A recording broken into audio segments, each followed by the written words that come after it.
دیکھنا تو یہ ہے کہ پورے پاکستان کے اندر فارم 40 کا سب سے زیادہ چیلنج کس نے کیے. وہ آپ روکا تھا کسی کو؟ آتے پی ایم ایل این والے کوئی نہیں, انہیں پتا تھا کہ اوقات یہ ہے, حالات یہ ہے. ہاں ایک بات خاص طور پر Imran as a committee to protect journalist نے بڑی آواز اٹھائی ہے.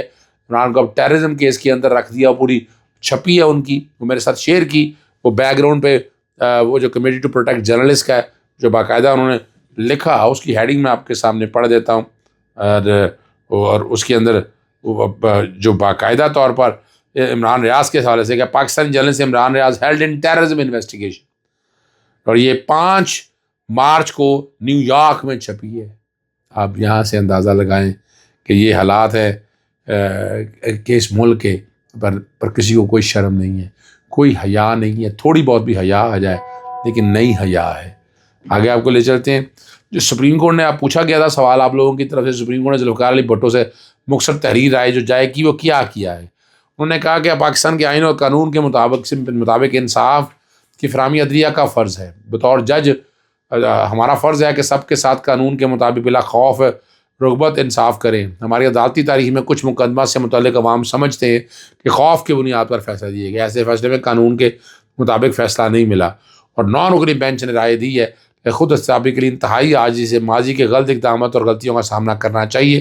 ماضی کی غلطیوں کو تسلیم کیے بغیر درست سمت میں نہیں جا سکتا, یہ انہوں نے کہا ہے.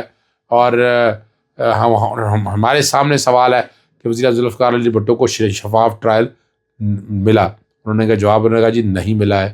یہ بڑی وضاحت کے ساتھ بات کر دی ہے. اور جو غلطی ہے, جو کوتاہی ہے, وہ ماننی چاہیے. چیزوں کو تبھی آگے جائیں گی, ورنہ چیزیں آگے نہیں جائیں گی. آپ چیزوں کو کیسے آگے لے کے جا سکتے ہیں؟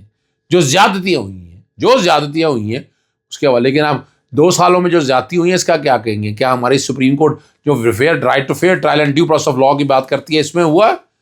اس میں تو اتنی بلنڈرز ہیں, اتنے بڑے غلطیاں ہیں, لیکن ہم خاموش کیوں رہے ہیں اس میں؟ اگر انصاف دینا ہے تو برابری کی سطح پر انصاف دیں. آپ کو فارم 4547 اپلوڈ نہ کرنے کے خلاف الیکشن کمیشن کو نوٹس جاری ہو گیا. متعدد مجلس مسلمین اور انہوں نے الیکشن کا جاری کرتے ہوئے جواب طلب کر لیا ہے. چیف جسٹس عامر فاروق صاحب ہیں اسلام آباد ہائی کورٹ کے چیف جسٹس, انہوں نے فارم 45 اور 47 سے متعلق درخواست پر سماعت کی. علامہ ناصر عباس عدالت میں خوش ہوئے, خود پیش ہوئے کہ 8 فروری کو انتخابات ہوئے, ابھی تک متعلقہ ڈاکومنٹس اپلوڈ نہیں کیے گئے. جس نے سوال کیا کہ ڈاکومنٹس کون سے ہیں, فارم ہوتے ہیں, اور اس پر پھر بتایا گیا جو فارم سارے ہیں وہ سارے کے سارے ویب سائٹ پہ آنے چاہیے. 45 ڈال دیے ہوئے ہیں. اب ہائی کورٹ کا آرڈر بھی آ چکا ہے. جو ضلالت آپ نے دیکھنی تھی وہ دیکھ چکے ہیں آپ کہ کیا ظلم کیا گیا ہے. سوشل میڈیا پہ بندش کے میں بھی باقاعدہ پٹیشن انشاءاللہ لے کے آ رہے ہیں, اور کل انشاءاللہ سوشل میڈیا پہ بندش کے خلاف پٹیشن جو ہے وہ لاہور ہائی کورٹ میں دائر کی جائے گی. آپ کے سامنے کل رات تو فیس بک وغیرہ سارا ہی وہ انٹرنیشنلی کہہ رہے تھے, لیکن آپ نے اگر دیکھا ٹویٹر تو اب بھی وی پی این کے بغیر کام نہیں کر رہا. پی سی بی کے یعنی لاسٹ ٹائم بھی آپ کو یاد ہے نجم سیٹھی کو نگران وزیر اعلیٰ بنایا تھا, تو اس کے بعد پی سی بی کا چیئر بنا لیا. اتنی لوکریٹو پوسٹ ہے کہ محسن نقوی کو بھی اپنا بطور لگا دیا گیا ہے, اور وہ چیلنج ہوئی ہے. وفاق وزیر اعظم آفس کابینہ ڈویژن کو نوٹس جاری کی ہے, جواب طلب کر لی ہے, اور عدالت نے وزارت بین الصوبائی رابطہ, الیکشن کمیشن, کرکٹ بورڈ اور محسن نقوی کو بھی نوٹس جاری کر دیے ہیں, جماعت طلب کر لیا ہے. اب طاقتور آدمی ہیں جی, بڑے تعلقات ہیں ان کے, میں نہیں سمجھتا یہ اتنا آسانی سے یہ کام چل سکے گا. چلیں اب دیکھتے ہیں آگے کیا ہونا ہے.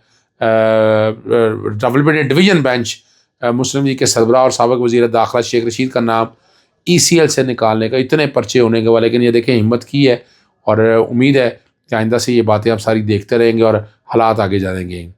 مخصوص حصے لاٹ نہ کرنے کے فیصلے کا درخواست پر فیصلہ محفوظ ہو گیا. پشاور ہائی کورٹ نے سنی اتحاد کونسل کے مخصوص حصے لاٹ نہ کرنے کے خلاف درخواست پر فیصلہ محفوظ کیا. بعد فیصلہ جاری کر دیا, اور جسٹس اشتیاق ابراہیم نے کہا یہ سیٹیں تو خواتین اور اقلیتوں سے مخصوص ہوتی ہے, اگر آپ کو نہیں ملتی تو پھر یہ کیا خالی رہیں گی. جیسے شکیل احمد نے یہ بھی کہا کہ الیکشن کمیشن کیا کہتا ہے کہ الیکشن سے پہلے لسٹ دی جائے. قاضی انہوں نے کہا کہ نوٹیفیکیشن ہوا, ہم چاہتے ہیں کہ جن کو سیٹیں دی گئی ہیں وہ حلف نہ لیں. دراصل کہ آپ یہ چاہتے ہیں کہ ان کو حلف سے روکا جائے, ہم اس کو دیکھتے ہیں پھر کوئی اور آرڈر کریں گے. پشاور ہائی کورٹ نے دلائل دینے کے بعد جو فیصلہ کر دیا, اور بعد میں جو ہے نا حلف اٹھانے سے روک دیا ہے. اور یہ آج تک یہ اپنا کل تک کا ہے, جسٹس اشتیاق ابراہیم اور جسٹس شکیل احمد نے یہ درخواست سنی تھی اور بڑی محنت کرتے ہیں جناب. اور آگے آپ کو آخری خبر کی طرف چلتے ہیں. طاہر عباس سپرا جو ہے سپرنٹینڈنٹ اڈیالہ جیل کو توہین عدالت کا نوٹس جاری کر دیا ہے اور انہوں نے کہا کہ وہ حاضری لگوانے کے لیے کہا تھا جو ہے نا بشرا بی عمران خان صاحب بشرا بی بی کی 11 مارچ کو سپرنٹینڈنٹ عدالت میں جواب جمع کرائیں اور جواب اور ان کے خلاف توہین عدالت کی کارروائی. یہ شوکاز بیسیکلی جاتا ہے, یہ نہیں کہ توہین عدالت کا, یہ اظہار وجوہ کا نوٹس جاری کیا ان کو. بار بار ہدایت کے باوجود انہوں نے P T R Bushra Bibi کے ویڈیو لنک پر حاضری نہیں لگوائی ہے. اجازت چاہتا ہوں. السلام علیکم. اللہ حافظ. پاکستان زندہ باد.